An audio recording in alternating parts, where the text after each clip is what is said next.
getting jobs, the first thing that I normally say is that you need to brand yourself, including and particularly your documents. You see, at the point of applying for a job, it is a letter, or it is a document interacting with a human being, or in a worst case scenario, interacting with another machine, what we normally call in HR as applicant tracking system, ATS. Now, a nice CV, a nicely done CV will help you to get an interview invitation. Now, you realize that for any job, generally, the ratio of the position to the candidates who are being interviewed is 1:5. For every one position, there are 5 candidates interviewed. Now, it means you have to beat other 4 people at the point of interview. And what I say about interviews is that if you have been shortlisted for an interview, it means you are qualified for the job. That is what I always believe. We shortlist those who believe can do the job. So if you have been shortlisted, one thing that you need to know is that is a job that you can actually do. Then it becomes yours to lose or yours to win. And that is where interviews come in. And that is what you want to talk about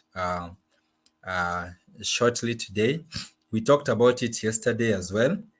So we'll cap it off today with today. I hope we'll have some more quality time for us to go through a Q&A session. We want to get to hear those questions that you have. I will also have some practical assignment based on the time. So hopefully we'll have enough time for us to be able to do that. So that is how we'll proceed. My name is Silas Magawi from EDAS Consulting Services. Our firm has already been very nicely introduced. That we offer. The one which is more relevant to this setup is we have a service called career management. Here we look at CV reviews, cover letter, LinkedIn revamping, job interview preparations, and anything career. And I want to report that we've had clients from South Sudan. So South Sudan is a country, or is a place that is dear to us as an organization, because it's a place that we have actually gotten clients, and the feedback we got from them was a positive one. So it means they were happy with the work that we did. We also offer other HR services in Kenya and across the board. HR is a service, so we are not limited by space and location and time and those other limitations. So for a start, I want us to do a quick recap of what we will do. This I will randomly select. If you are there, you kindly unmute and share with us just one takeaway from yesterday's session. So Dak Lul Muon, I hope I've pronounced your name correctly. Any takeaway from yesterday?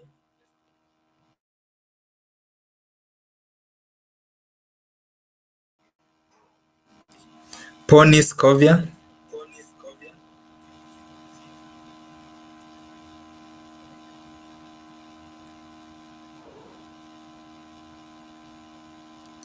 The screen is black. I don't know whether that applies to everyone. No, that could be a network issue from his end. Let him leave and then rejoin. Okay. Pony, are you with us?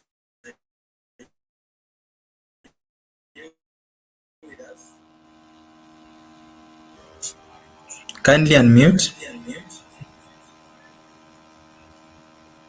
Yes, Great. Okay, this is not Paniscovia. This is Pani Susan. Yes, so Okay. yeah, my takeaway from yesterday's session. Yesterday I got to learn that there are 5 P's of interview. That is the preparation, the practice, the punctuality, and then the presentation. And then I love so much the presentation part of it, on how you present yourself in front of the interviews. Yeah, how you should go in there, your body language matters, and then that you should also be friendly and polite to them, to anyone that you meet from there. And then also you should have knowledge of what you're going to do.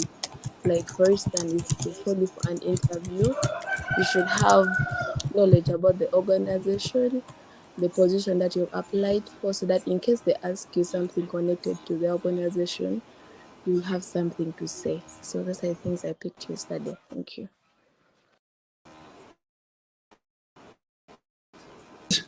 Detailed and precise. Very much appreciated.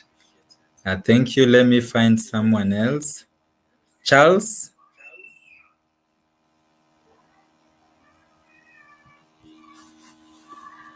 Bagia Uh, Charles. yes, thank you. This is Bajia Chal. I'm from Eastern Equatorial State.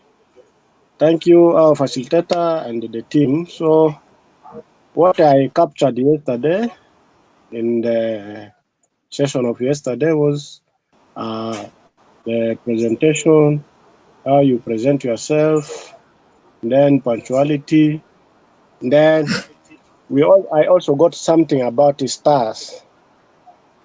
When you are preparing, when they ask you about what is your career goals, you should use the STAR method to actually manage and answer the question appropriate, so that you can sell yourself very well.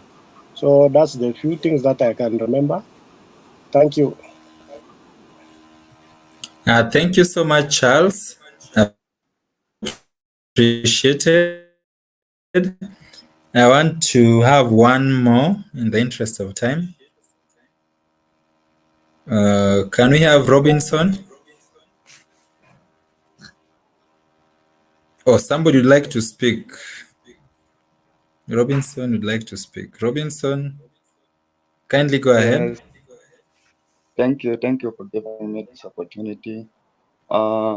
Yesterday, I believe we learned about the 5 principles of like mastering job interview, which include preparedness, practice, punctuality, presentation, and so on. And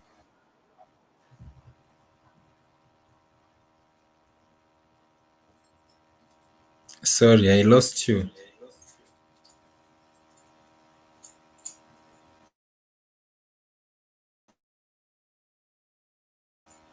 you lost me? Can't hear me? Okay, seems.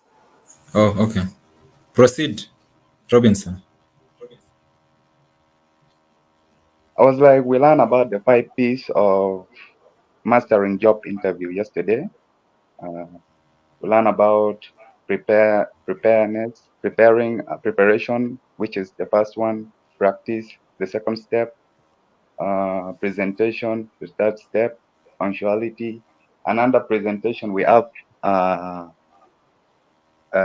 star technique, using a star technique to present ourselves. Actually, it's all about how to conduct ourselves when call or when we go for an interview. Yeah, I think that's all. Thank you. Thank you so much. Thank you, Robinson. Is there anyone who wants to give us a recap of what they learned yesterday?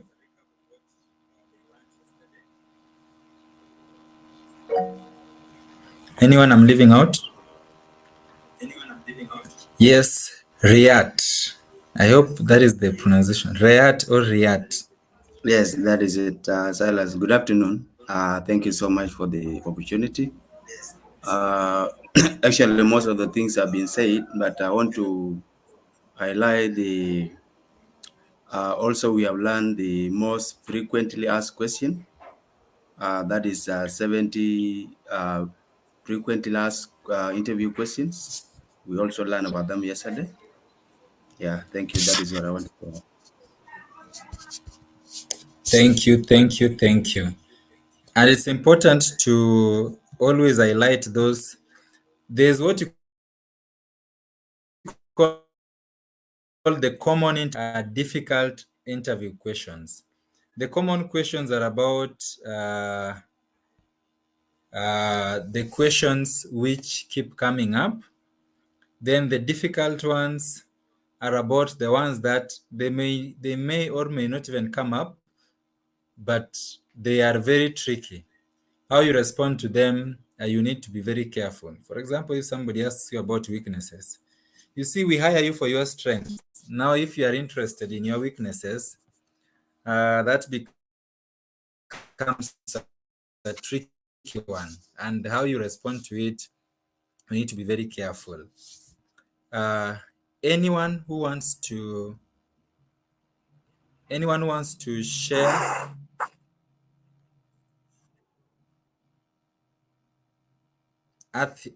Hey, Bakita. Yes. Good afternoon, everyone. I actually want to summarize the topic that we discussed yesterday. I only captured 4 P's. The first one is practice, where we use the STAR technique to answer questions. Like in answering a question, there was this exercise that was given to us, like, what are your career aspirations? On answering this question, you have to look at the situation, the task, the action, and the result. Secondly, we also talked about punctuality. This is whereby you have to be mindful of the time that you are supposed to be at the interview room or the interview place. By coming, like if they say the interview is supposed to be 10:30, you have to come at 10 sharp so that you will be prepared and ready. We also talked about the third P is presentation. This is just mainly focusing on how you answer questions.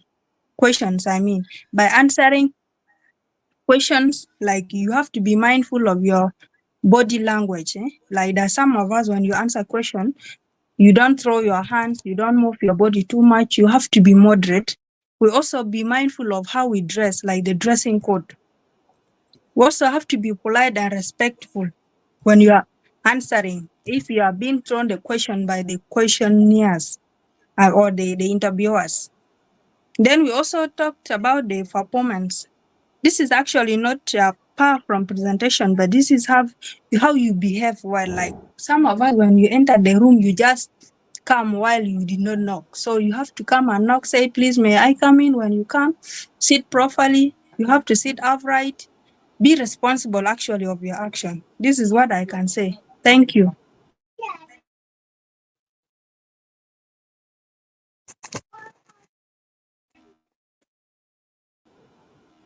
Thank you so much, Bakita. But people actually learned from the session. I have shared a poll. It's just one question. Have you attended any interview in 2024? It's a yes/no question. Please share your responses. Please share your we only have 3.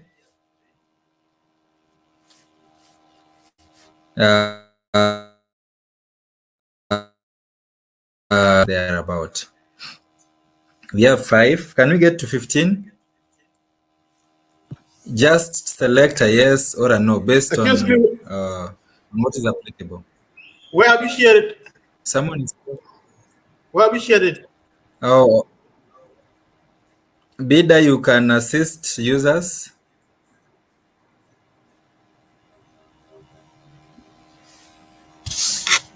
Okay, there is a, based on whether you're using a phone or a laptop, there is a tab.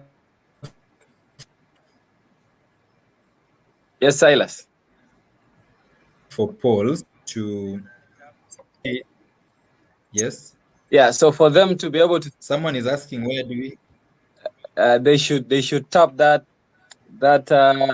chat box. If you're using a phone, it is near the video icon. So Yes, tap the yes, I chat got box. it. I got it. When I you got it. tap, Thank you. okay. When you tap it, then you will see chat and poll. So you tap poll and then you vote. Thank you. I see so far 9 people have voted, so we need to move to 15. So please just tap the chat box and then you choose polls. Yeah, I see many people are getting. Now we have 11 people, which is good. Great. 4 more. Yeah.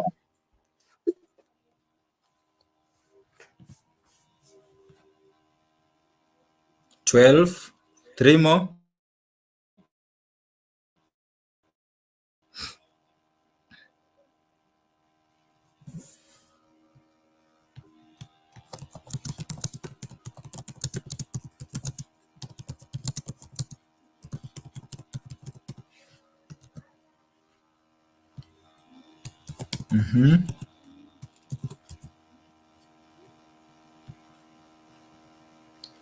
Good.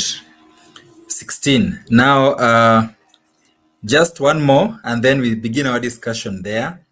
One more poll. I have shared it. Can we respond?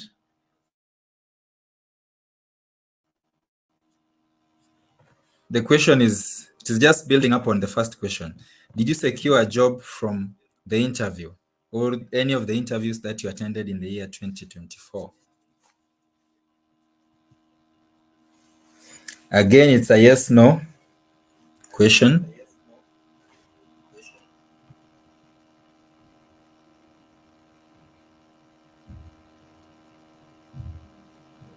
Did you Please. secure a job? Yeah, please, you vote in the poll. If you're using a phone, it's just near the video tab. You click that chat box and then you will see poll and chat, and then you choose polls, which is the second option, and then you participate in the what? In the poll. So far there are 2 polls. If you didn't participate in the first one, so you can participate in both. All of them will appear there. Thank you so much.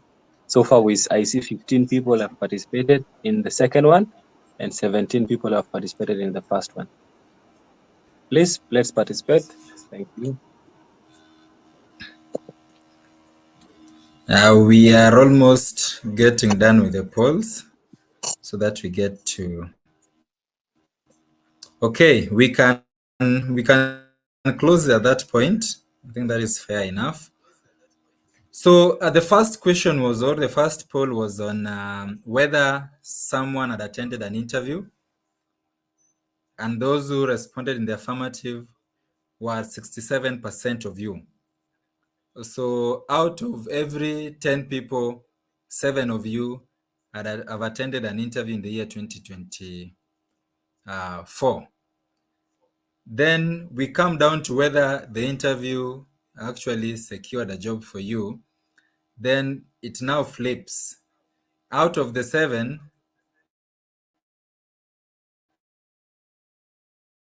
56% were not. This research. We use a small number to generalize the findings.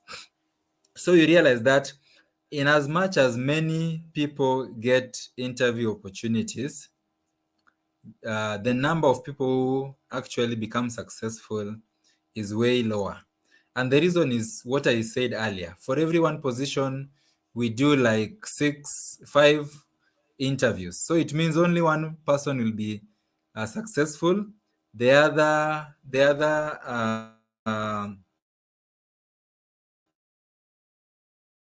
no category. Now the question is, how do you become the one successful one? Yes, so we'll do a quick scan of the notes that I have here. Some are already been shared, so we may not spend a lot of time on those that have been shared. But for the new aspects, those ones we can spend some considerable time. For example, the STAR model was well explained, but a model. There's the pen and the star. So by the time you're done, you should be able to understand the purpose of job interviews, explain the different interview types, describe the interview stages, explain the types of interview questions. You should be able to tackle tough interview questions. You should be able to know the right questions to ask during an interview, because you are normally given an opportunity to ask questions. You should be able to effectively use nonverbal communication. For example, how you sit, the handshake that you give, and so on and so forth. Should be able to, and the internet decides to misbehave. Should also be able to know what to do post interview. So after the interview, what next? So the reason why we have interviews, from the side of the employer, interviews help them to evaluate or to assess your fit. Now that in this case, I'm assuming you're candidates. So interviews help employers to evaluate your fit and competence. So you realize that through the interviews, they're able to assess your skills and qualifications. So there are questions that are asked for you, for them to get to assess your skills and qualifications. They also use it to evaluate your personality and culture fit. Remember, we talked about evaluating fit and competence. Culture fit. Every organization has its own culture. We get to learn about your values during the interview, and we make a decision whether this one is aligned to us or this one is a bit off. We also get to see you are judging problem solving and critical thinking. So how do you solve problems? And are you a critical thinker? If you are told to move from Africa to Asia, how would you do that? Or sometimes you go to the interview for a sales job and the interviewer gives you a pen and tells you, sell to me this pen. Problem solving and critical thinking. For the employee, it also helps in reducing risk. Of course, a face-to-face or a virtual interaction gives employers a chance to verify what is written in a resume or the application letter, and this reduces the risk of hiring someone unsuitable for the position. I normally say your CV invites you for the interview. Your interview lands you the job. So through the interview, we reduce risk. We confirm whether whatever is communicated on the CV is what is the truth on the ground. Now, for the candidate, number two is for the candidates, it helps you to understand the role and the employer. Candidates also have preferences. You have your preferred employer, your preferred role, preferred everything. So it helps you to clarify job responsibilities. You understand the specifics of the role. You also get to evaluate the company and the culture. For example, if somebody invites you for an interview at 10, you get there at 9:30, and you are there at 12, they have not communicated, they have not apologized, they have not even shown up. That communicates something about their culture. It also gives you an opportunity to showcase your personal strengths as a candidate. So through the interview, you are able to let them know what are your strengths. And it also helps you to determine growth opportunities. Is this an organization where I can actually grow? The third advantage is that it helps to build mutual trust and confidence. So interviews create an opportunity for a two-way communication. So it's not just about the employer selecting the candidate, but it's also about the candidate choosing the employer. So it helps in building mutual trust, selecting the employer and the employer is selecting the candidate. So both parties can actually explore whether they can build a professional relationship based on trust or compatibility, or probably if they have shared objectives. So that is under building mutual trust and confidence. The fourth point is that interviews provide insights beyond paper credentials. A CV gives limited information about a person. Remember, HRs, we are here telling you your CV should not be more than 4 pages or 3 pages or 2, depending on the stage where you are.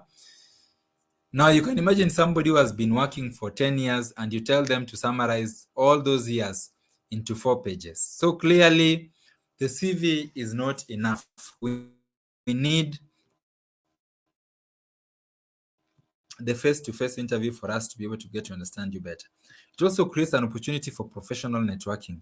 So even if you're not selected as a candidate, the interview process can leave a positive impression and can lead to future opportunities within the same organization or even industry.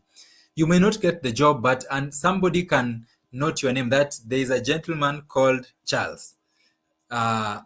He was not able to succeed, but I like his attitude. So when a matching role comes up, they can easily get in touch with you. The types of interviews, I believe this was covered. Then we go to the stages of a job interview. We have the pre-interview, during, and post. In the pre-interview, we look at your research, you do the resume submission, and you also prepare. During the interview, you present yourself, you interact, and you give responses. So you will be asked questions. You respond to them. Post-interview, once the interview is done, we have follow-up and feedback. So all these, the 3 steps and the details therein summarize the job recruitment or the job interview process. So we look at the pre-interview preparation. As part of the preparations, you need to research about the company. Research about the company so well such that you will be knowing the organization cover to cover. Research about the company, get to know their mission, their vision,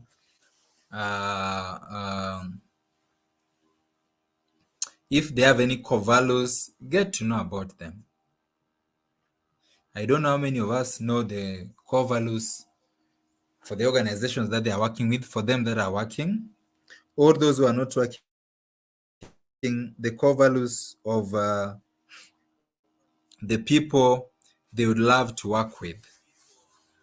That is something that I would be curious to know. Yes, so get to learn about the company. Also research on the JD, the job description, and the skills that are required. That is pre-interview. You've not been invited for the interview. Then we have self-assessment. Reflect on personal strengths, weaknesses, and achievements. You also align your skills and experience with the job requirements. So you do a self-evaluation and you analyze your strengths, your weaknesses, and your achievements. Why you want to come out as the best. Then we have preparing your CV and cover letter or your resume.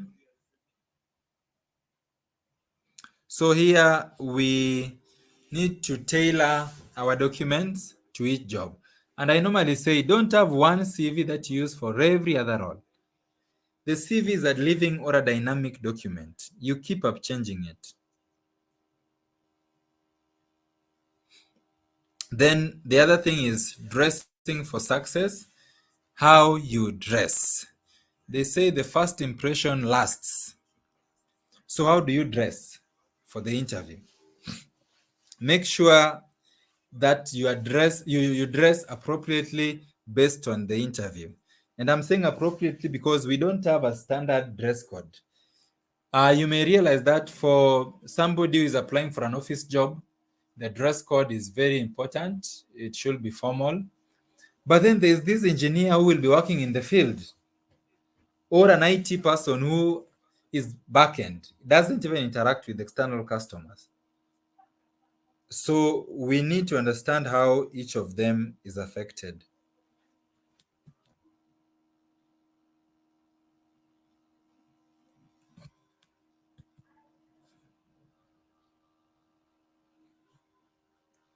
the types of interview questions,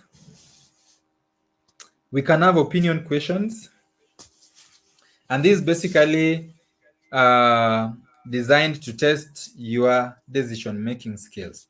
Your opinion questions could be something like, what are your thoughts regarding unemployment in South Sudan? The thoughts are entirely yours. There is no right or wrong answer. But then you need to give an opinion that exhibits high levels of reasoning skills. So in as much as there's no wrong answer, you need to get it right with the answer that you give. We have performance-based questions. The objective is to see your competency in your work. For example, I could ask you in the interview that in your current role, what has been your greatest achievement in the last 1 month? I want to see you as a performer. Are you competent?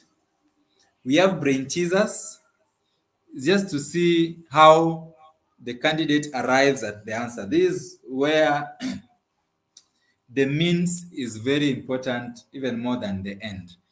So how do you get there? How do you get there? So those are brain teasers. It's about how do you get to the answer. Behavioral questions.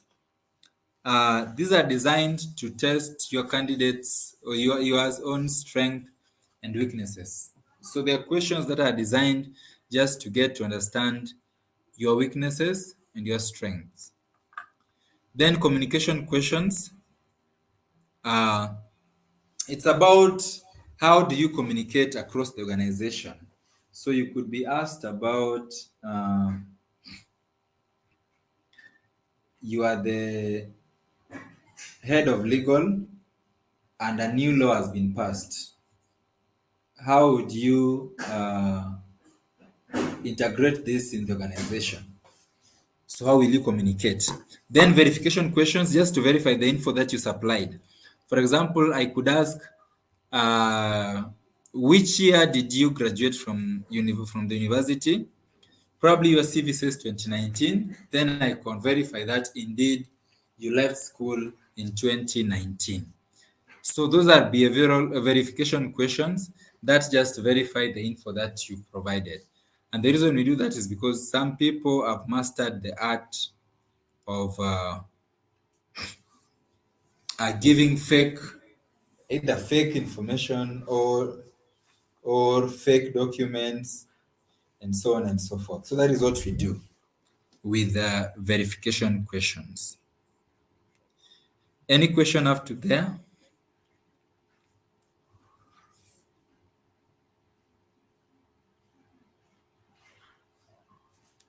Okay.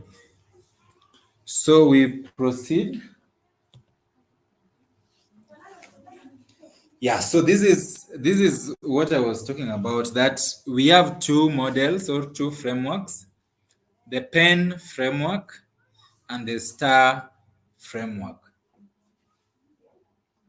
So these two are totally different in terms of approach, but all of them are used to respond to interview questions.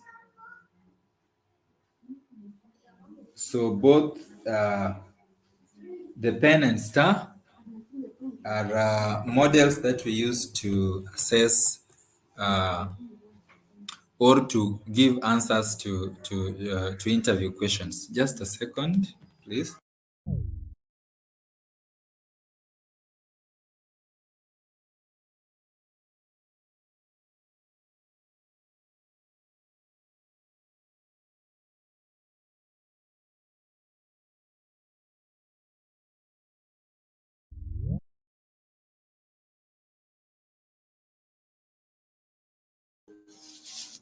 Okay, here we are.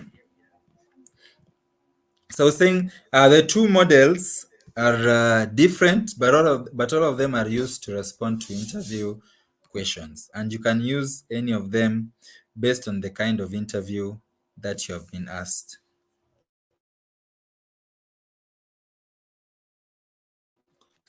So pen, please, it's not the pen that we know. Pen is an acronym, and pen, the P stands for passion. Talk about your passion. If you're asked a question, why would you want to work for us? Use the pen model for such a question. Talk about the passion that you have. Then talk about the experience that you have. I have always been passionate about. That is the P, the passion, the P bit. Then the experience, you could talk of something like, in my previous role or in my current role, we are telling us about your experience. And then the N is next. So bring the organization in. You've told them about your passion. You've told them about your experience.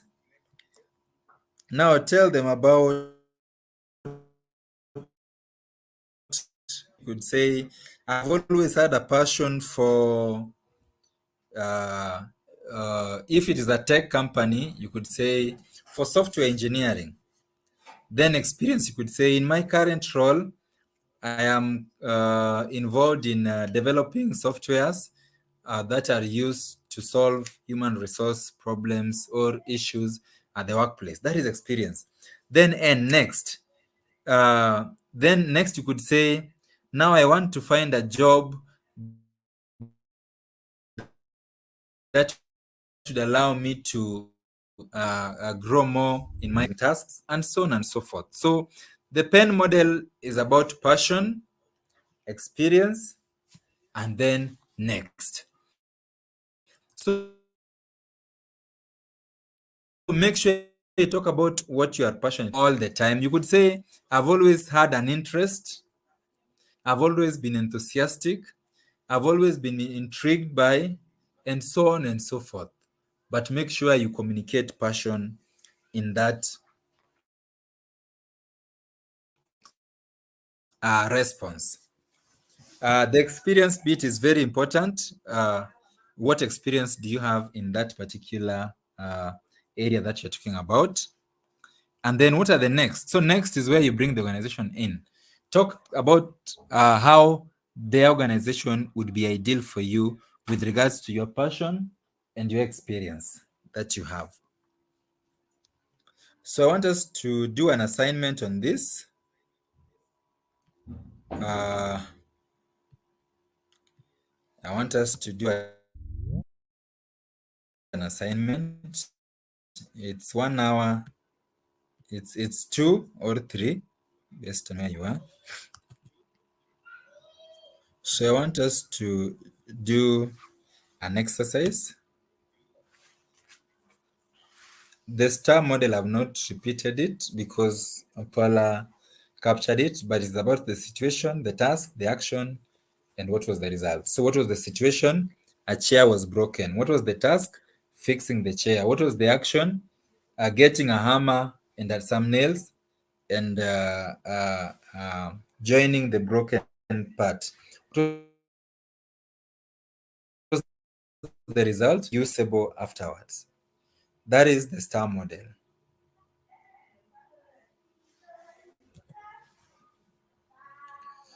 So exercise here. I want us to very quickly do this.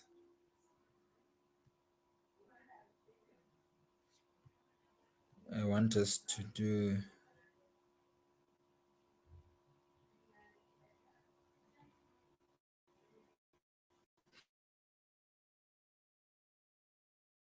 rooms in this meeting.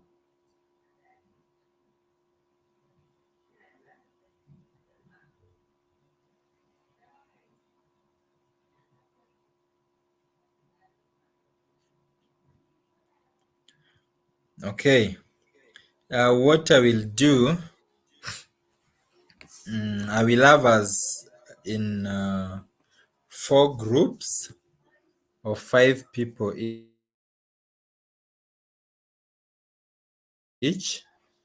So the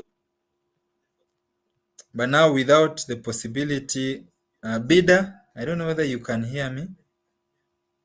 Yes, I can hear you. Are we able to have groups or Yes, rooms, breakout rooms? yes, it's possible, but it's very complicated. So let's just not do it. Okay. Okay. Yeah, So then we do this as individuals in this case. just do individual exercise. We do this. No, all of us will share their feedback. Yeah. So this exercise, instead of a group, we'll do it individually. And this is what I want us to do. For the actual work, you have 5 minutes. So use, there's a JD that is attached to this presentation. And I want each one of you to respond to any of these.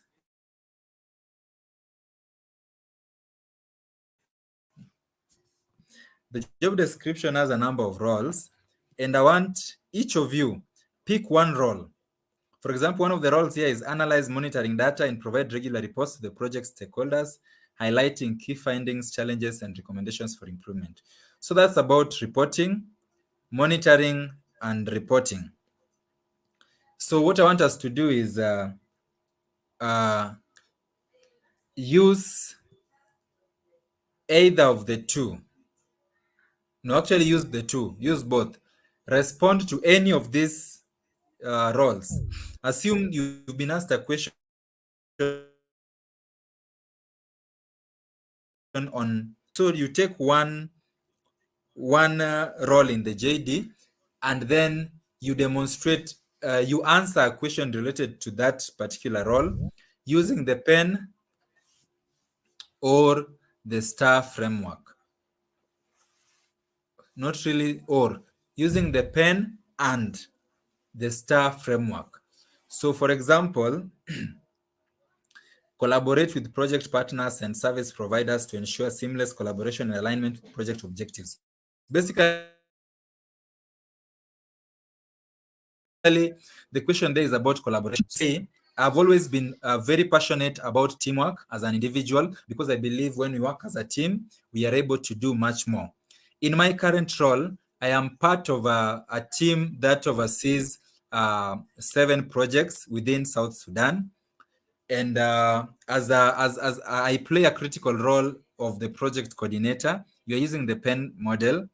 And for my next role, I am looking at an opportunity where I will be able to lead a team that works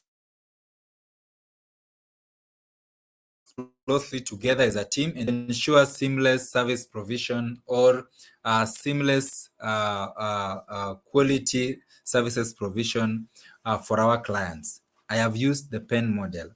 For the STAR model, you could say there was this time when we needed to implement a new accounting system. That is a situation.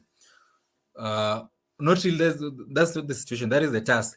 There's this time when we were using a manual accounting system, and this was very tedious and was very prone to errors. That is the situation. So we were tasked with the role or the duty of coming up with a new, implementing a new accounting system in the organization. That is the task. What was the action? What we did is that we sourced for various service providers. We invited them to do a demo. I was very actively involved in the team as the project coordinator, for example, and so on and so forth. We're talking about collaboration. And then what was the result? Through our collaboration and the creativity and problem-solving skills, we were able to onboard a very good HR system that was not only meeting our needs, but was also within our budget. And this was seamlessly integrated into the organization. And right now, our operations, in as far as accounting is concerned, are running smoothly. I hope the instructions are clear. Respond to it using both the pen and star model. We have 10 minutes to do that, so we do that at 2:10. I can see we have a minute to 2 for your case. So I want you to take the next even 10 minutes is a lot. Take the next 7 minutes, 5 to 7 minutes to respond. 7. I will call, each of us will present what they have indicated or what they have written. So please respond to that in the next 5 to 7 minutes. So at 2:07 we continue. Any question? Okay, let's do that.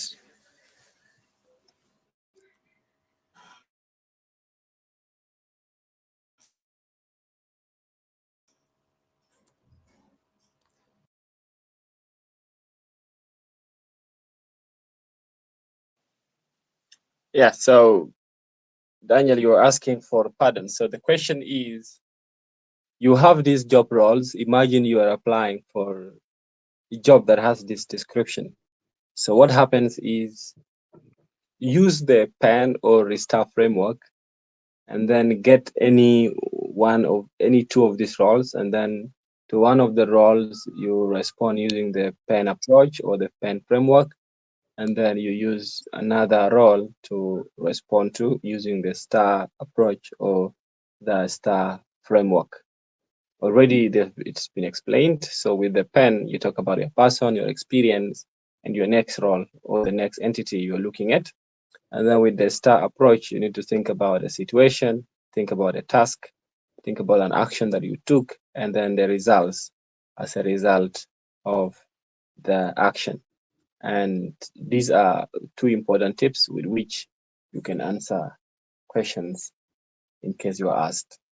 So you have about 5 minutes to think about how you can answer two questions, and you pick any one or two roles from the description. The job description has like 1, 2, 3, 4, 5, 6, 7, 8, 9, 10, 11, 12. It has 12 roles. So you can pick any one and then answer, just as Silas had given examples. He earlier gave examples trying to answer some of the questions. So same way you answer the questions. I hope that is clear now, Daniel. Yes, Bida is clear, but my screen, I'm not seeing, the wording are too tiny. I try to adjust, I cannot see it well. Okay. So let me give you, you try to, you cannot see. I cannot see, it's too tiny.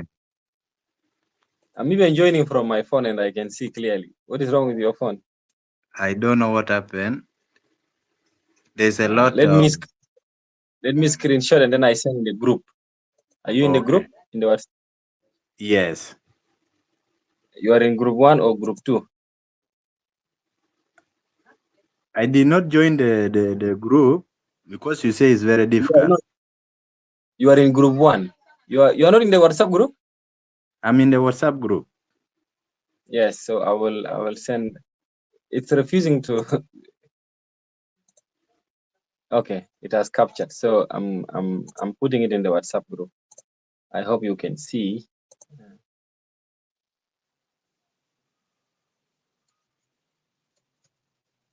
You are the one, Ojara 200, right? Your name is the one that has Ojara 200. I've put in the group.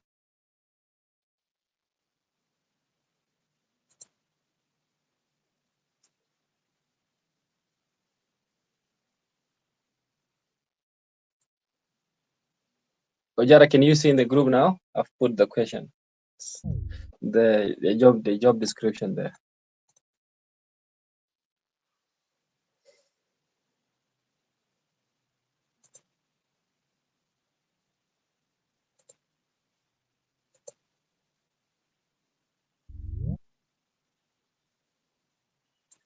we are left with 2 minutes. We are left with 2 minutes. So those ones who are ready, you can start raising your hand. If you are ready, just raise your hand, and then later on when we start, we can easily know this person starts, followed by this, followed by that. For you to raise your hand, you need to tap those 3 dots near the chat box, and then you choose raise hand button.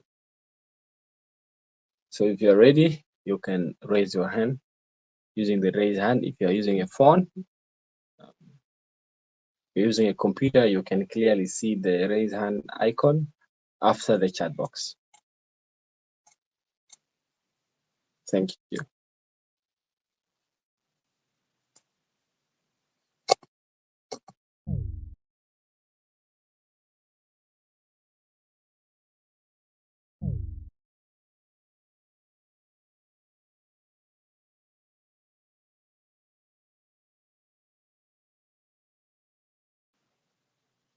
I hope that we are all together. I hope we are all together. We are all brainstorming.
I believe some of us are already done.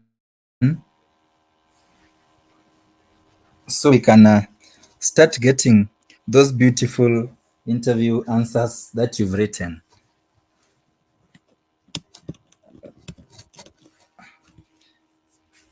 We have 1 minute for those who are yet to get done. So anyone wants to go first before I start calling out names? How have you responded? Or how have you demonstrated any of those?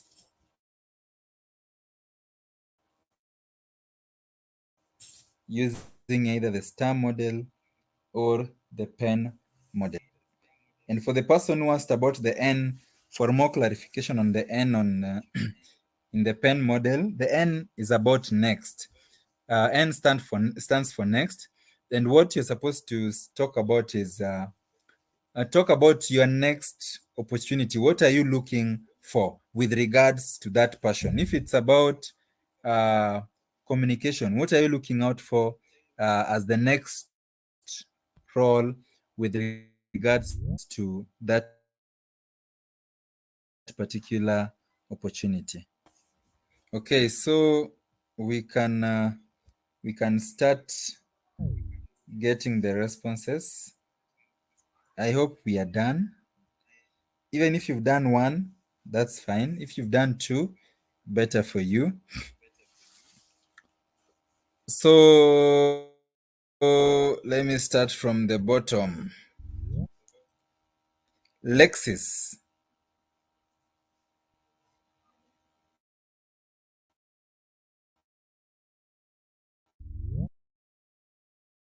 Lexis, are you with us? Lexis Will. Yes, I'm with you. Yeah. Give us your response, please. Oh, I'm still working on some part, but I can just give the brief overview of that because it's going to take time if I'm going to write it down. So let me just I've managed to choose one role. So that is to organize and facilitate regular meetings. So I hope you can see that. So can you Yes. hear me? Yes, you are audible. Kindly proceed. Oh, okay. So I've selected the role that is to organize and facilitate regular meetings. So uh, in this I've said that I enjoy giving back and very much passionate about social transformation, specifically education. There's nothing that make me more happier than seeing transformation in my community. Uh, in regards to my experience, I've worked with JRS as a counselor, and in that role, I used to conduct trainings, create awareness, organize meetings. Uh, Secondly, when I was doing my undergraduate, uh, I was the head of a club for mental health. So in that club, I also used to do trainings, moderate meetings, uh, and also take part in recruitment. So, and in those, I've been able to learn and enhance my communication skills. I've been able to relate with people well, been able to to upskill my interpersonal uh, abilities. Yeah. So the reason why I'm applying for this job is mainly because the organization is a consultancy that is focusing on trainings and the work that you do mainly focus on employee development and career channeling or helping people who are not in a position to understand the career better to be able to know which area or path to undertake. So so these roles is mainly aligns well with my experience and my passion.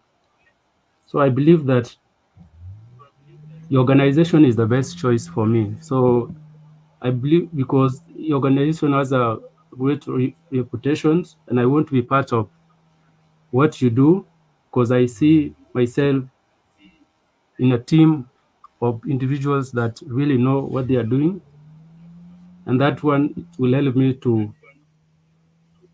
grow and better my skills and contribute to the cause that I'm passionate about. Thank you. I hope that was clear.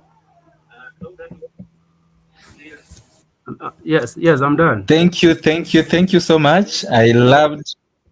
Yes. I heard you very well. I've loved the response. So before I comment, let me give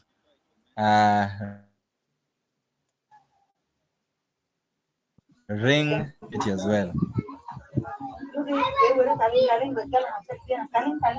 Kindly unmute.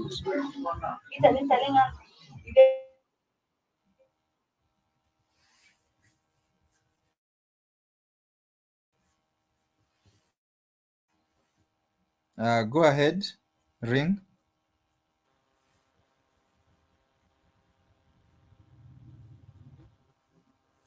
Okay, Joyce, read for us the response that you gave. You can unmute.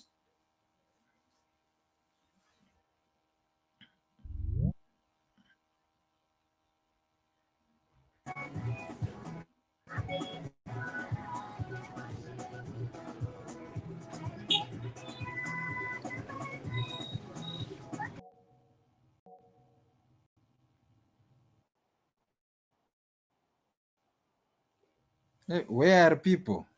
Does it mean no one has been able to write an answer?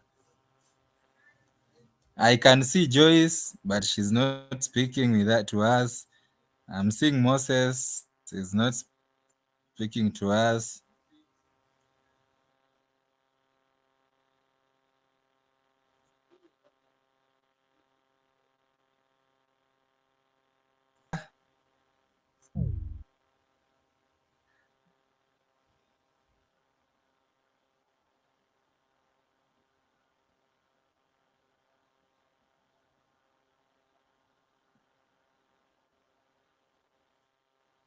Dada,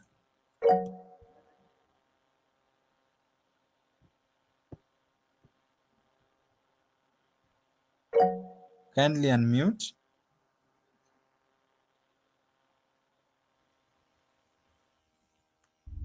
Bakita, Yes. have you attempted the question? Yeah, I pick one role. Okay, you can share with us. Actually, I pick a role. I don't know whether it is there or not. And it is monitoring and reporting. Yes, it's there.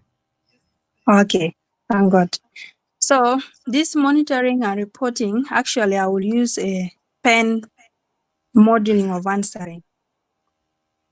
That is P stand for fashion. Okay. When you look at this monitoring, to be compassionate, you need to engage your team members. Because once you engage your team members, it will definitely help you to be aware of what is happening on the ground to keep monitoring. It also needs commitment, where you bring your team together, you work as a team by providing the quality data that you need. Because in monitoring, there are a lot of things that you need to know to provide the data and how that data should be collected. At the end of the day, it will help you to give a good report. Like I once worked with this, in my experience, I worked with ADRA, South Sudan, as a field monitor. My role was we give training to some identified group, on how harvesting is done, the method of drying, method of storing or keeping the product. And we also went we do training or workshop. Like this workshop actually was based on setting up aggregation centers where all the products that are produced should be stored in. So come to the last one, that is next. So based on the experience that I had, so my next target was on how should I increase my skill and capacity in order to provide accurate monitoring and evaluation or reporting of the data that I'm supposed to do. Thank you. Thank you so much. Very lovely response. I can see you actually understood it. You've understood it. We can have someone else. Yes, this is Ojara. Let me jump on board. Yes.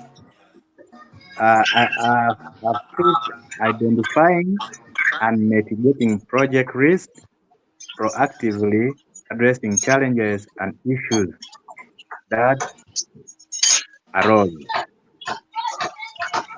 I'm going to use the pen framework. Uh, I have love for this institution since they are dealing with the community. Uh, in my previous workplace, I was providing capacity building for the youth in the area of entrepreneurship.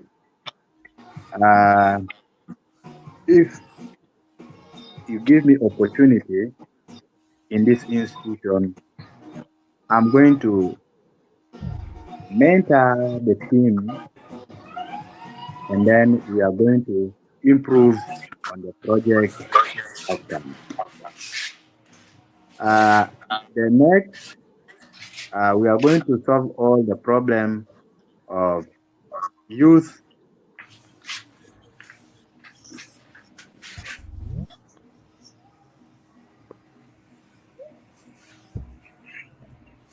I think we've lost you.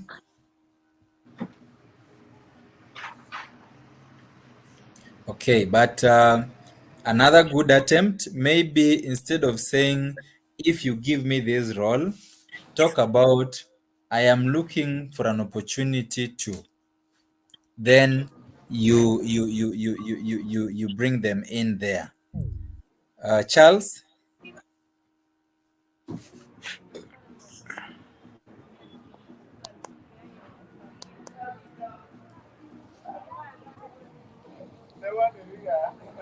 Bagia Charles, you can unmute. Yes, thank you. I don't know if the network is very clear. The team is getting me. It seems there is a challenge of the network. I'm just going to pick one job description, which is about analyzing, monitoring, and provide regular reports to the project stakeholders. I'm going to use the PEN method of approaching this question. I have been passionate about this position of M&E. In my previous organization, I've been working. I've been analyzing, monitoring data, and providing regular reports to the project stakeholders, highlighting key findings, challenges, and the recommendation for improvement. In my previous work, I have accumulated a lot of experience in this particular position, and currently I'm furthering my education, and I'm undertaking postgraduate diploma in monitoring and evaluation, which will add as an asset in the position that I have applied for. And my target and my next goal is to further my experience in this position so that I can advance and become the M&E manager in this organization if the chance is given to me. Thank you. Thank you so much, Charles, for the response. So basically, I can see generally we have gotten it right, especially using the pen. Seems the pen model is easier for us.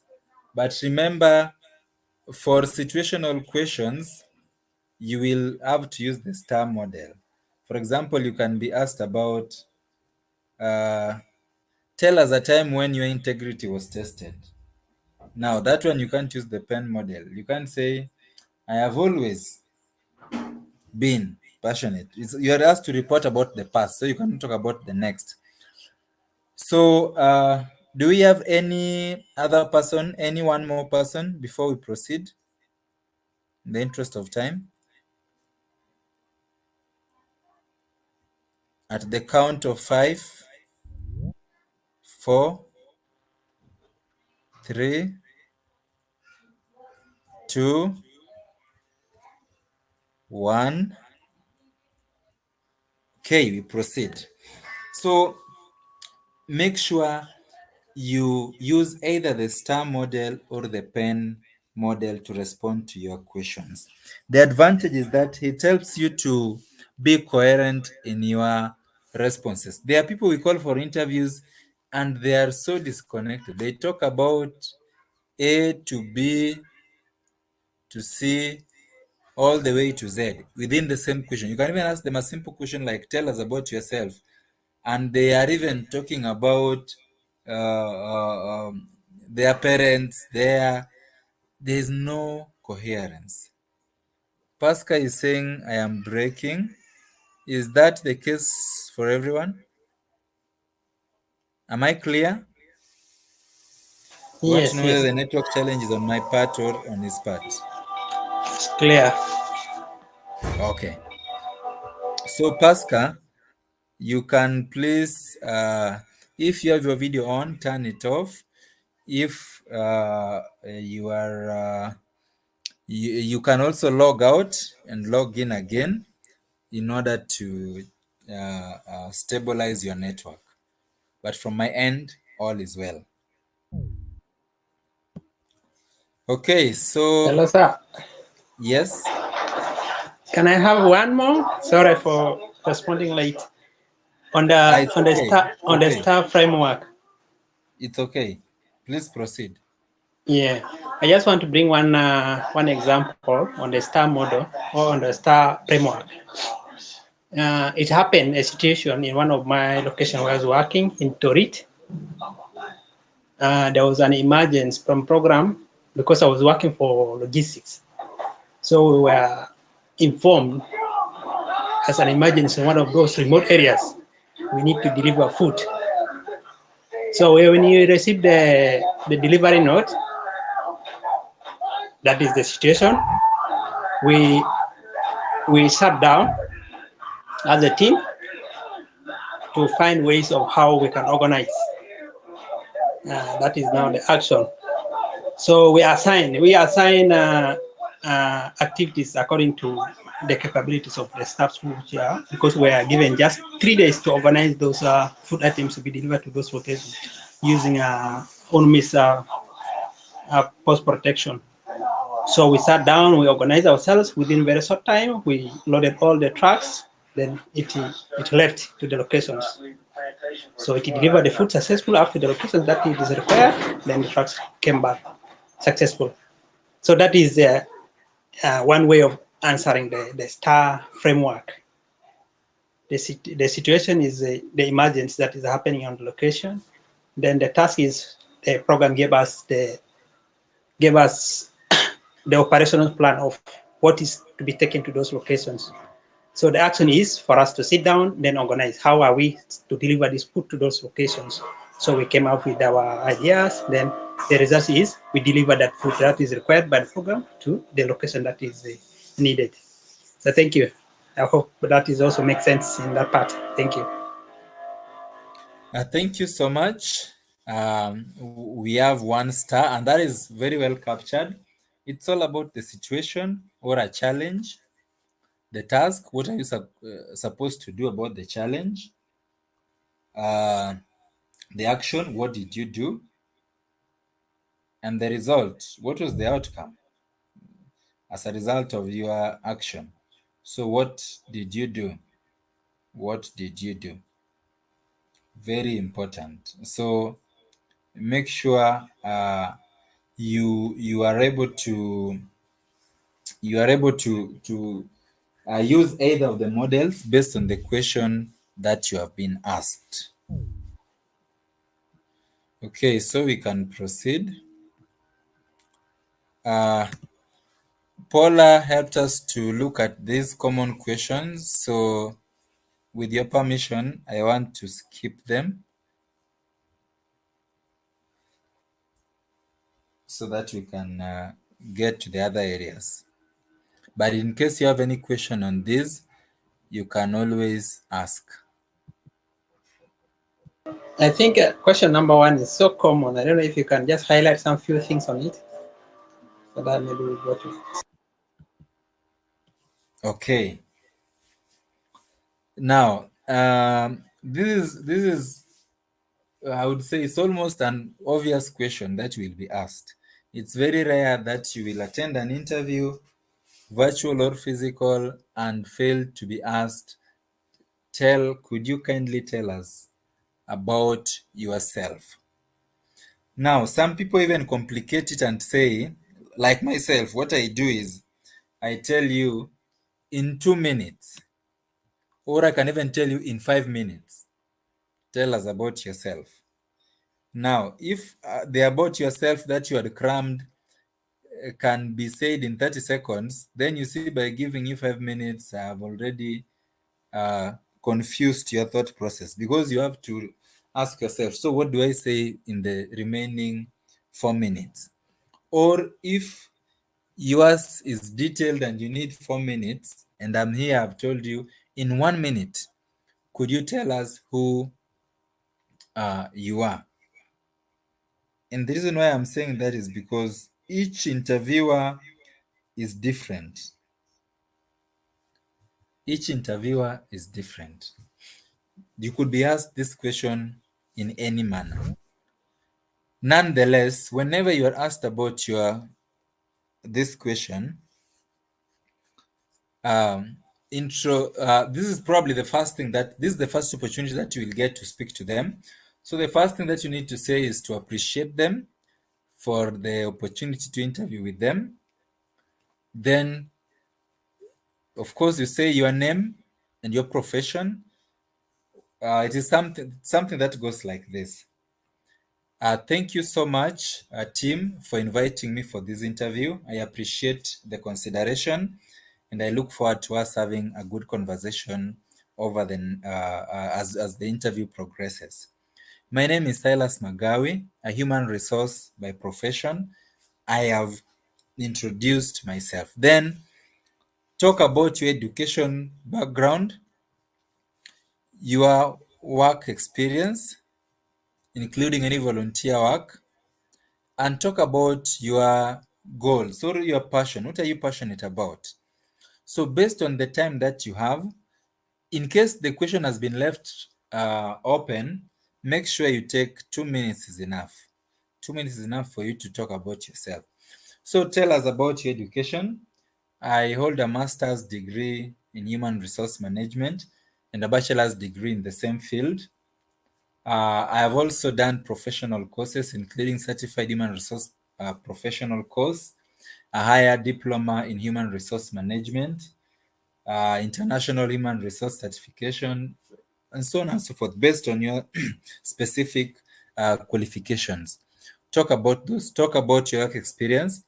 In terms of my work experience, I have a cumulative experience of 10 years across different industries, including financial institutions, educational institutions, the public service, and also consultancy organizations. That way, you are talking about your experience. Talk about your skills in brief, and then what are your career aspirations? And this one now you align to the role, because you want to sound relevant. So if the role is about let me say a project officer, then you could talk about you could say something like, I am passionate about bringing my creativity and problem solving skills into the field of project management. You're already linking to the role. So that is how you respond to this question. Thank them, introduce yourself, talk about your education, work experience, and skills, and your passion or your career goals. That should take you no more than 2 minutes. I hope that is clear. Okay, so These ones I was not to capture, but some difficult questions are: where do you see yourself? Why did you leave your last place of work? What are your strengths or weaknesses? And what do you enjoy least about your job? Least, not most. So there's the aspect of asking questions to the interviewer. They have asked you a number of questions, and now they've given you an opportunity to ask questions as well. What are some of the questions that you can ask? You need to be very smart. Don't ask about what is the salary for this role, when will I start. Those are pretty, and by you asking, it will not change anything.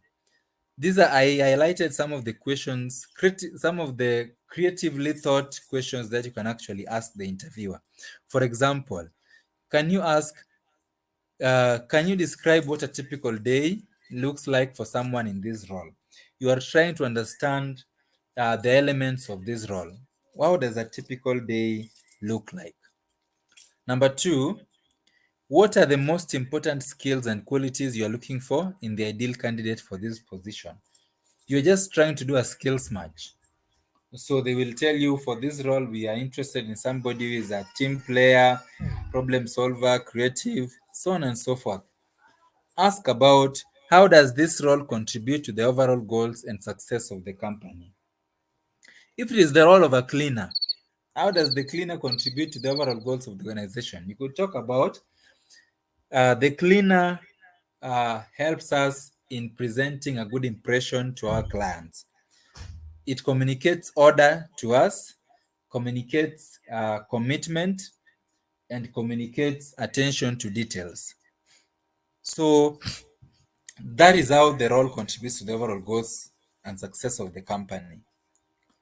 The other one is, what does success look like in this role and how is it measured? So what will indicate that you are successful and how do they measure it? So they will tell you success in this role. If it's a sales job, they'll tell you success in this role is being able to generate a minimum of 1,000 USD in revenue per week. And how is it measured?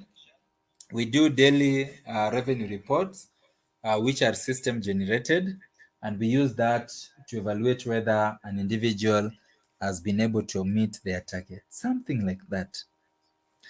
Ask what opportunities for growth and development are available within the company. So ask them, how is there anything that they do to their employees to support their growth?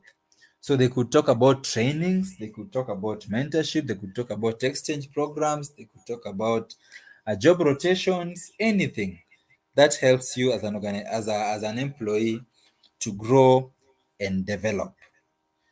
So ask relevant questions. Doesn't have to be this. These are just some of them. There are so many relevant questions that you can ask, but make sure you ask something that is related to the job and that is actually adding value to you or to the organization.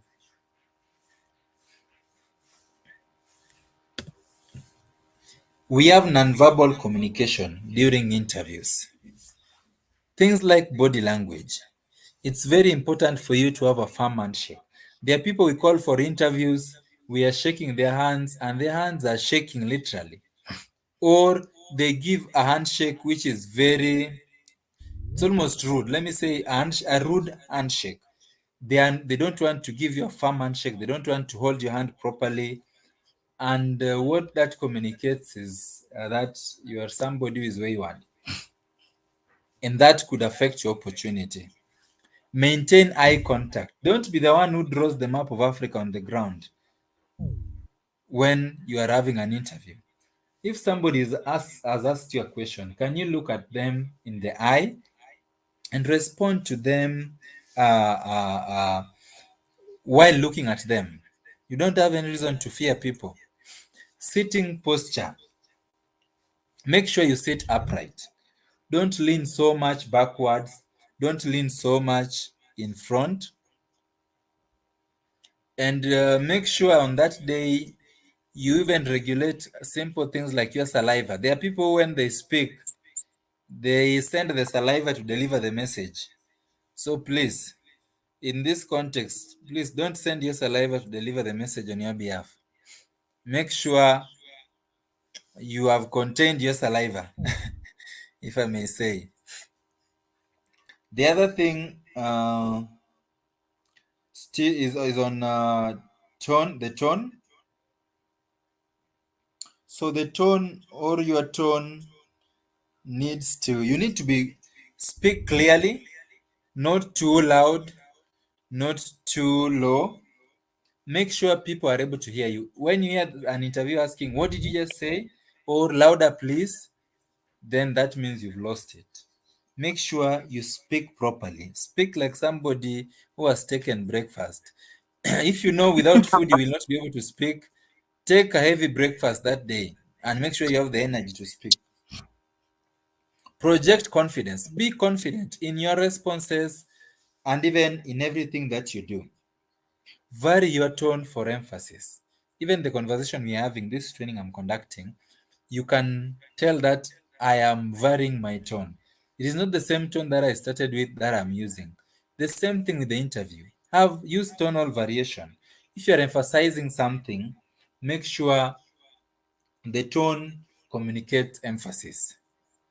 For example, you could say, it is very critical for every organization that wants to be successful to invest in quality systems.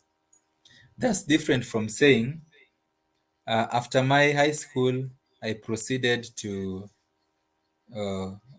my university education. The tones are different. Facial expression, always smile, not really always, smile when necessary to show enthusiasm and positivity. It's not an opportunity for you to wear a stone face. Can you smile? Please, it's not a prison. It's just an interview, a conversation. Be the smiley person. If you're asked, if something is funny, you smile. For example, they have teased you or they have made a joke. Don't be the kind that is, your mouth is always shut. Smile and make sure your face portrays positivity. Smile and portray positivity. Always.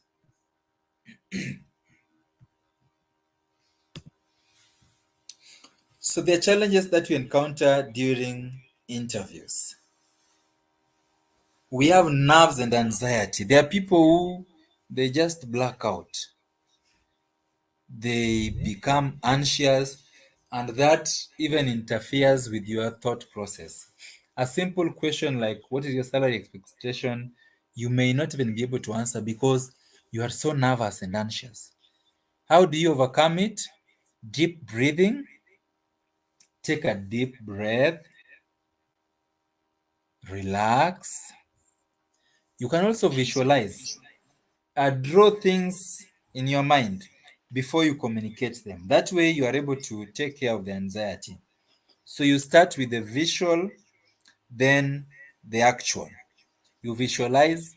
For example, you've been asked about, let me say, a question like, what is your leadership style? You have no idea, or you are anxious. Visualize, how do you normally lead? You could say you lead, you give people an opportunity to ask, to contribute. Visualize what you do.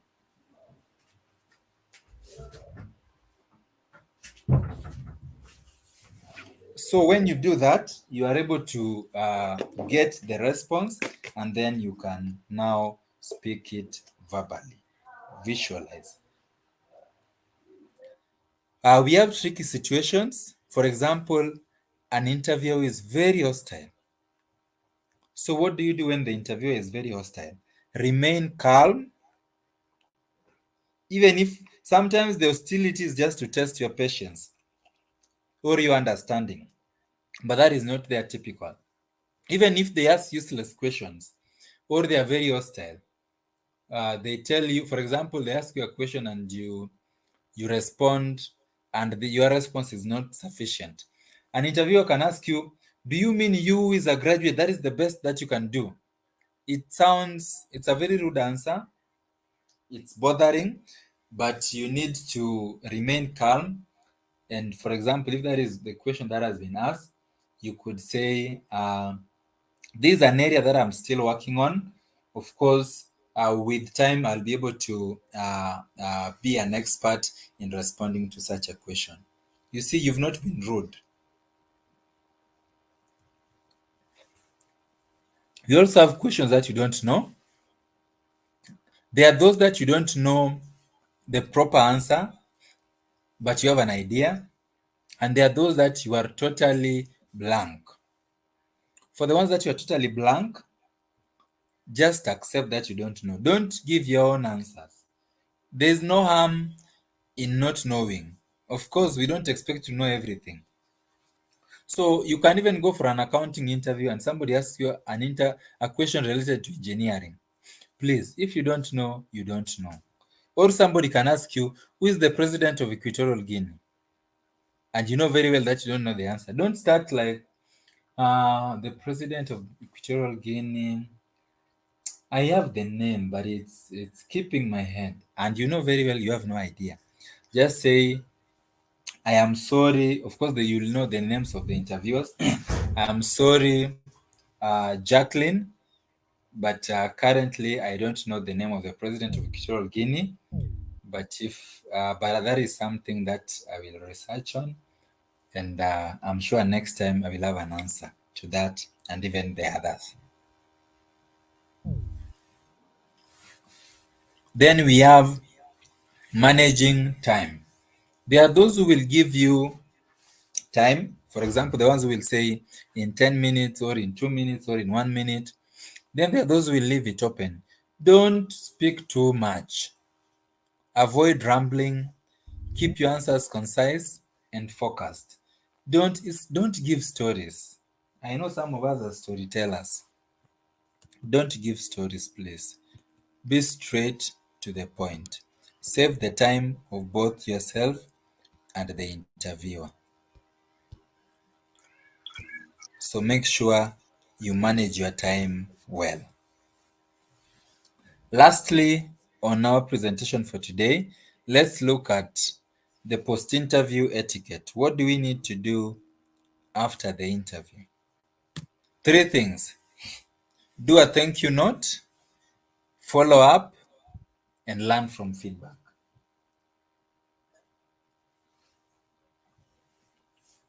Thank you note, send an email within 24 hours. If you've done the interview today, by tomorrow, send an email appreciating them for the opportunity. So you could say, thank you so much for the opportunity to interview with you for the junior records officer position. I thoroughly enjoyed the conversation. Speak something, thank them within 24 hours.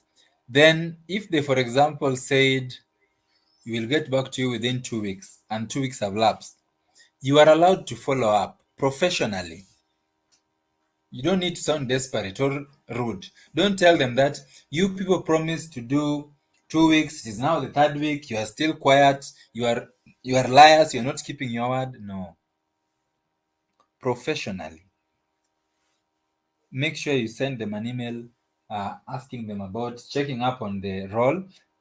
Like saying, I was wondering whether any decisions have been made regarding the interview, something like that. Don't be rude. And lastly, learn from feedback. Request for feedback politely so that you are able to improve in your future interviews. So make sure you get feedback, you ask for feedback, and if they give you the feedback, use it as a lesson for you to tackle future interviews, because you will still have other interviews to attend to. So that's the bit of the presentation for today. We have about 10 minutes or so. I want to appreciate you and take this opportunity to attend to any questions. Let me start with the chat box. Okay, so for the chat box,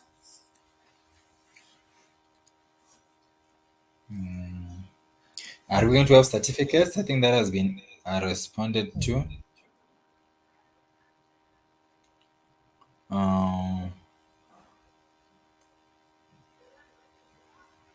Okay.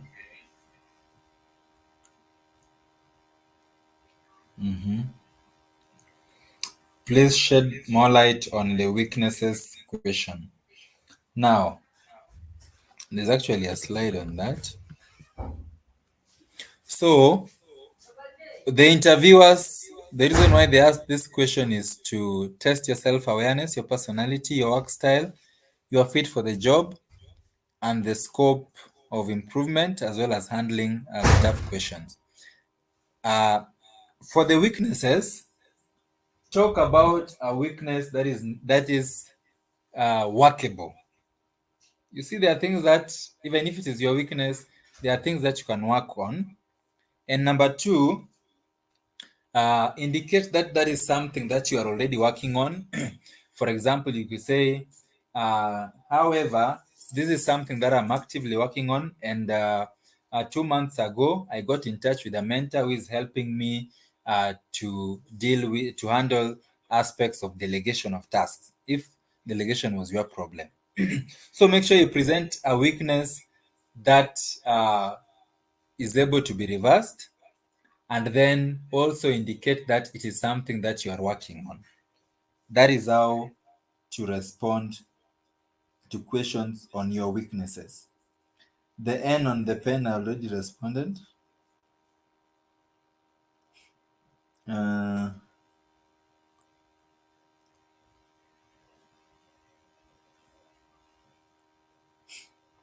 Okay, so can we have any questions from the team? Any question? You can raise your hand and mute. That's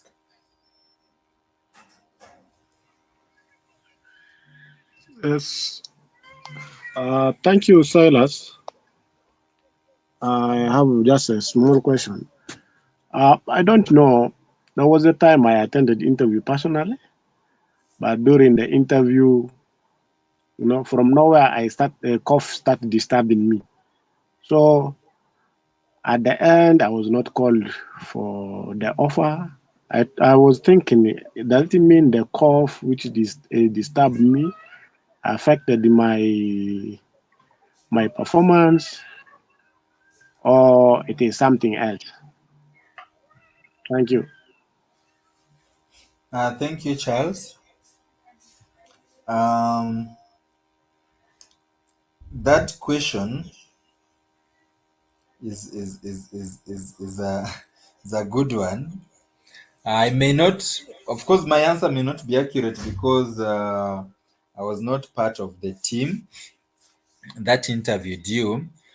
But to respond to you, the answer is both yes and no. But even before I respond, I want to ask, what did you do when the cough decided to visit you? Did you excuse yourself? Did you continue with the interview? What happened? I excused myself. Then afterward, I continued. They gave me time. Then I continued with the interview. Okay, then if you excused yourself, then in my opinion, or if I was the one interviewing, I cannot eliminate you based on that. So probably it was because of other things. Because what happens? We have those are the challenges during the interview we are talking about. So and you did the right thing, because I wanted to say, in case of such a thing, such an eventuality, you just excuse yourself, or you maybe request for water. So you could say, excuse me, then you can step out if it's intense, or you can just ask for a glass of water, request for a glass of water, and then you continue. If you do that, a proper interviewer should not disqualify you just because of a cough. And coughs sometimes, they just come. Probably it is the saliva that has done you bad. and now you are coughing mercilessly. So I believe it was because of other reasons other than the cough. Dada. Yes, thank you. In fact, this is my first time for this presentation, for this session. I do appreciate your collaborative presentation. I would just want to know, I don't know whether you did it last time, but I just want to know whether this how to formulate a CV. If you have it in the program or it's already done, maybe you can share with me some tips in the next time, or you share with me your WhatsApp number so that we can be able to maybe chat on how to formulate a CV. Thank you. Thank you, thank you. Yes, at EDAS we talk about CVs as well, CV reviews and so on and so forth. We also train on the same. For this year, our engagement with EFSS was on the interviews, but we have ever done this we have never done CV writing on behalf of EFSS. Of course, you've rightly put that this is your first time, so for you probably we can talk on the side for us to get to understand your specific need. That is our contact page. Those are our contacts. They are my personal contacts. You can contact me or you can contact the firm, whichever you choose to. So the number is on WhatsApp. The email is working. The socials, LinkedIn, X, Facebook, all of them are working. So, Dada, you can just get in touch, and then we will be able to see how to progress. You can reach out to us either on WhatsApp or on email. But the company number is not on WhatsApp. So if it's WhatsApp, it has to be my personal number, the 48. Thank you. Okay, thank you. Okay, Silas. Yes, Bakita. This is Samuel. Yeah. Okay, Samuel. Samuel, then Bakita. Okay. Thank you for the comprehensive presentation. You have actually talked of most of the things that disturb us in the interview. Now, most of the interview that we do here, let me just say majority of this one, you may find an organization have already like an intern or someone that's already doing a job, and it's sometimes hard to again overcome such peoples. They may have someone that they have already set for the jobs, and then for formality they may just advertise in order to say people have gone for interview. Like I have an instance that I had like around 3 interviews, and all of them, I think they didn't even call. Like no one calls, and if you could see like the way you perform, you may think like at least you could have been there. And then the good interview are those ones that have like you go first for the returns. I think most mechanicals work, and then after the return, now that's where they screen, and then now they will take those one that they have seen their performance in the returns to give them the oral interview. And then that's a highlight on that. Like this number that you have given us here, will you be there like in case someone have interview, so we can share with you the JDs, and then from the JDs one can even do the uh, like you can design and then you do interviews once before, like as part of operations. Is it possible? Sorry, repeat the question, what you just said. I said, like with the numbers that you have here, can we contact you in case someone have an interview? So we send you the Oh, JDs, and then you design the interview, and then you take someone through the CV and other things. sure, of course. You can always reach out to me anytime, any day if you have an interview, if you want your CV to be done, if you want your LinkedIn to be revamped, if you want some coaching, interview coaching, any of those, you are free to contact us anytime. That is what we offer. So you are allowed. Those numbers are not private. They are personal but not private. So you can always reach out.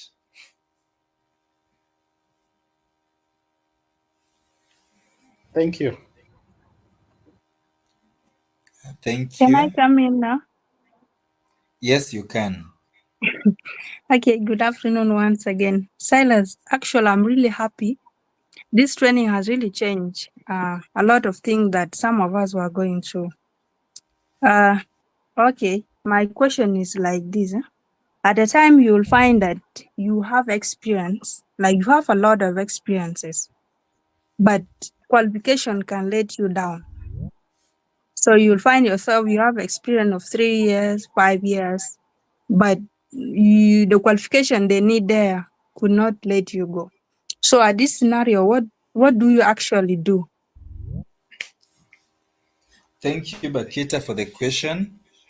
This is what I always say when it comes to applying for jobs. If you are convinced you should try it out, please go ahead. Whether you meet the minimum qualifications or not, you just go ahead and apply. Once if you are lucky enough to get invited for the interview, go there for the interview and showcase your skills and experience. Because if your experience can speak louder than your qualification, then there are people who are gracious enough who will actually consider you. I know I have personally hired somebody who has a diploma for the position of an operations director. Now, if you understand that role, that the qualification is too low for that position, but the person was too good for me to let them go.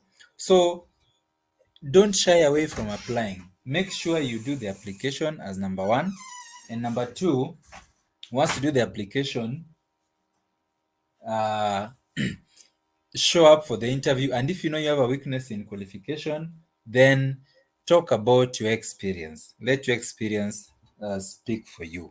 That is how I'd respond to that, Miss Bakita. Okay, let me finish. Okay, the last one is like this. The first time I went for an interview, that was in 2020. So this was the time actually I first experienced the interview question. Now I was asked, like, do you have an experience? My answer was like that I don't have experience, but if you give me this opportunity, I will have experience. So even if I answer another question next time like that, how will it be? That is not a smart answer, Bakita. That answer is not smart. So, if you don't have experience and you are asked about do you have experience, what you could say is this: say that I have not previously been formally employed. However, I have had experience working as a volunteer and also during my studies. What I'm trying to say is that it can't be you are green, green, green. You have no idea. When you talk of experience, don't just limit it to whether you have worked before. There are experiences that we gain even from church as a volunteer. Maybe you are a member of the choir, and in the choir, you do a lot of collaboration, you do a lot of creativity. That is experience. Maybe you are in school. In school, you do a lot of research. Research is a skill. There are people who, not everyone can be able to research. In school, you also do a lot of resource utilization. You make sure that the few shillings that you have is able to sustain you. What I'm saying is, uh, respond that although I have not been formally employed before, I have been lucky enough to gain some experience in this area. Then you talk about the skills that you have.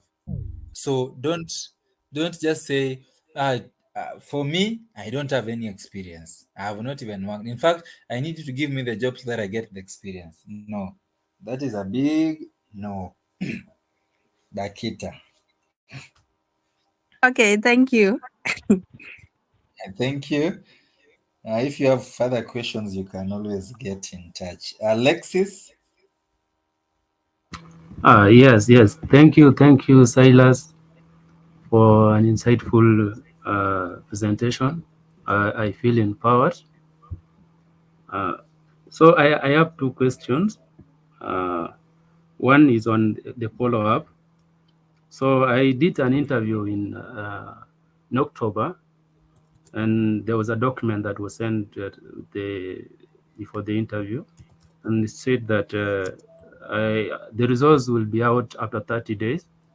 But in case of many applicants, or if they interview many people, then it might take longer. So that time, that was in October, so that time has elapsed. But I'm really not sure whether I should write a follow-up, because that one is also, they said that maybe it might not happen within that given time. So I don't know how can I go about that? Should I write a follow-up email to ask about how far have they gone with the decision? And then the second question is on, I know that most of the people they experience anxiety, they feel nervous when they are going for the interview and even during the interview. But at the same time, after the interview, people start to audit themselves, they start to evaluate and assess themselves. So they try to look at things that went wrong in the interview. So how do you deal about those things? Like when after the interview, you start trying to evaluate how the interview went without even being given before the results are even out. Yes, thank you.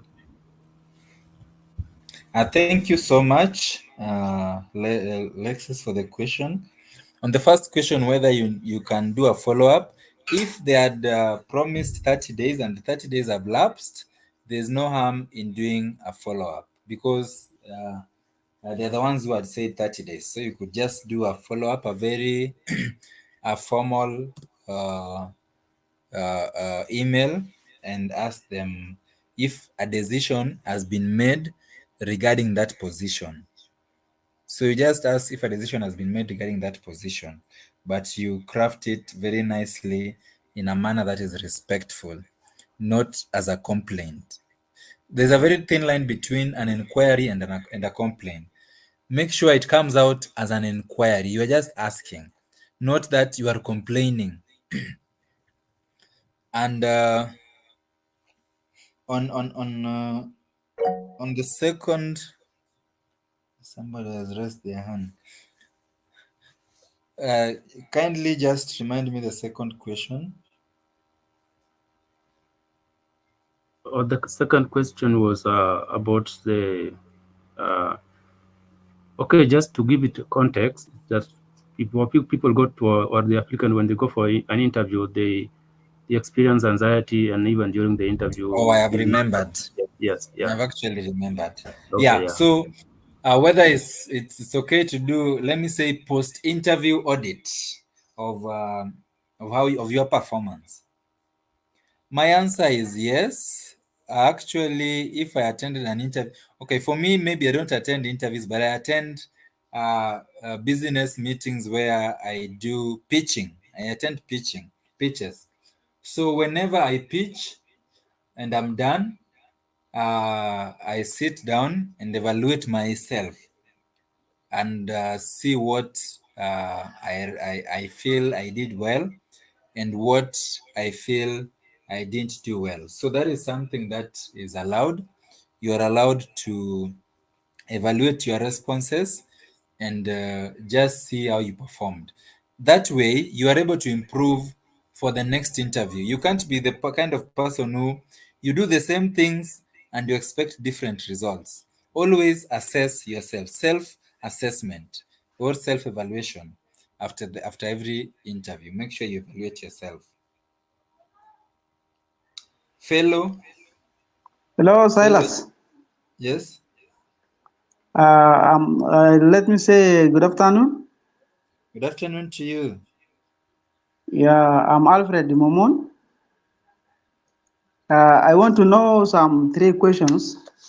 It happened like 1 year ago when I went for interview. So I met one of the interviewer who is my co-worker in the certain company. So I was known to him.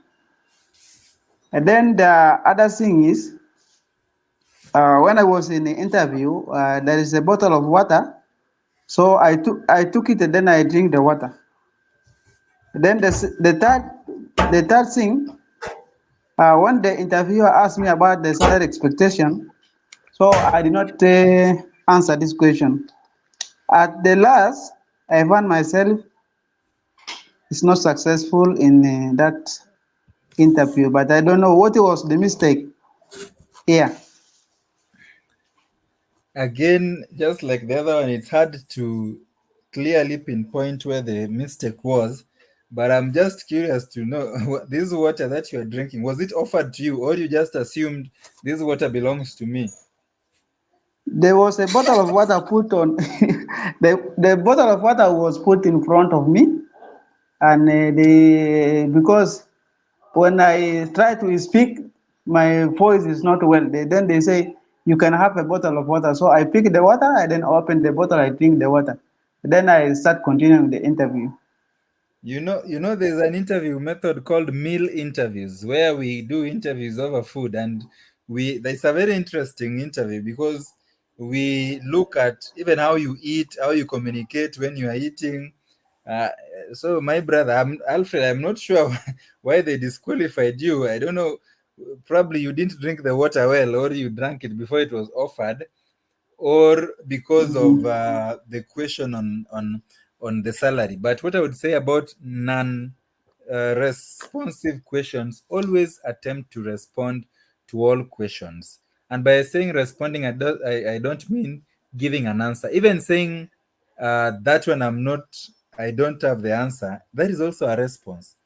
But a question like the salary expectation, you can always, of course, you have an expectation, so make sure you respond to all questions. There are people who, by you not responding, they assume that you are being rude. So it's hard to tell, but clearly you had an eventful day and an eventful interview. Only the interviewers can tell us exactly which sin did you commit.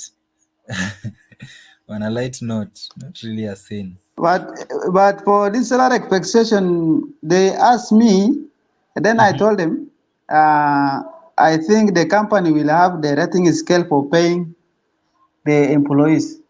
So I cannot even answer this question because I can even give a more salary expectation than what the company is giving is small. So then I told them, what you are going to pay me, I will accept. Even if they told you they will be paying you 50 USD per month. But that one is still too low. Exactly. So it means there is something you are expecting. The fact that you are saying 50 is low, it means there's an amount that you feel is fair. So for the salaries, and that is why I started by saying pre-interview, research about the company. Know what is their salary scale. And then when you are asked, even if you don't have an idea how much they pay, make sure you have a scale. If you are not sure about the exact figure, you can give them a range. You could say, based on my skills, qualifications, and experience, I would be expecting a salary ranging between 1,000 USD to 1,500 USD, based on the benefits and based on the other benefits that the organization offers. However, this is not a fixed proposal, and I stand guided by the organization because I believe you have a budget for this role.